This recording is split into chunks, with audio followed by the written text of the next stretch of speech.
Target ng COMELEC na maiproklama na sa Sabado, May 17 ang 12 senatorial candidates at party list groups na nanalo sa 2025 midterm elections, habang patuloy ang pagbibilang ng poll body sa mga botong kanilang natatanggap.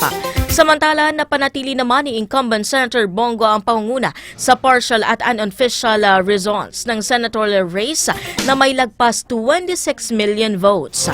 Sinabi ni Go na hindi niya sasayangin ang ibinigay na tiwala sa kanya ng taong bayan at tutumbasan ito ng iba't ibang programa.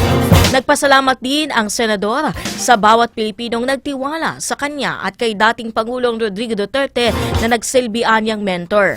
Pumangalawa naman si dating Senator Bam Aquino na may lagpas 20 million votes.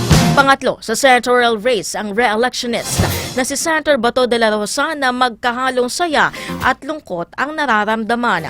Ang mga boto anyang ito ay protest votes makaraang isuko ng pamahalaan ng dating Pangulo sa International Criminal Court o ICC.